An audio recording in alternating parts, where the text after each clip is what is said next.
Isso quer dizer o quê? Que é importante hoje a gente ter um letramento financeiro também, que isso é uma coisa que a gente não vê.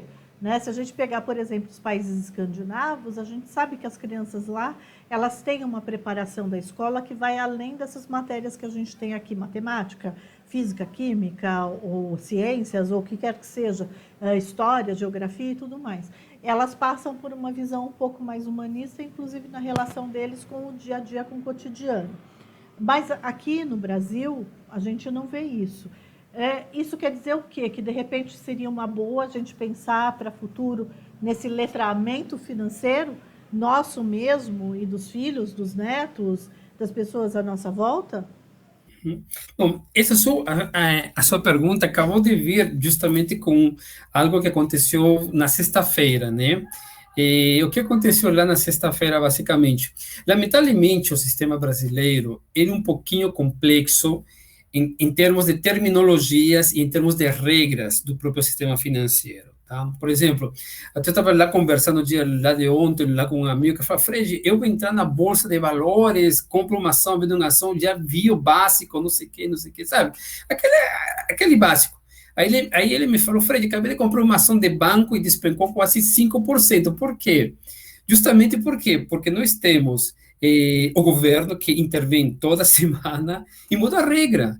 Por exemplo, agora vai taxar os dividendos, tá? Então é o seguinte, quando a gente está falando assim de terminologia, como você falou assim, do mediático, a gente assim, quando eu falei, tem que começar a entender aos poucos, tá? E não pensar que você, por exemplo, em um mês, 2 meses, 3 meses, 5 meses, um ano, 5 anos, já vai ser um experto em finanças ou em investimentos, porque não vai ser. Lamentavelmente, nosso mundo corporativo, nosso mundo que nosso risco sistêmico, vamos chamar assim, ele muda constantemente. Tá? Então, por exemplo, tudo que você aprendeu nesse mês, 2, 5, 6, 7 meses, então pode simplesmente no dia seguinte virar obsoleto, porque o Banco Central entrou com uma nova regra e mudou tudo. Mas, obviamente, você tem uma bagagem cultural que te permita fazer isso. Então, o que eu sempre oriento, gente, se vai entrar nesse mundo lá de investimentos, vê com seu foco. O que eu quero ser daqui a um mês, 6 meses, 5 meses. E com base nisso, você vai estudando o que você quer aprender. Tá? Lembra, aquela é a minha estratégia. Começa por baixo, não vai lá em cima, não vai até o 14º andar, tá? Porque a queda vai ser pior. Então, vai pelo básico, vai se nutrindo, como eu sempre falo, chamo de nutrição.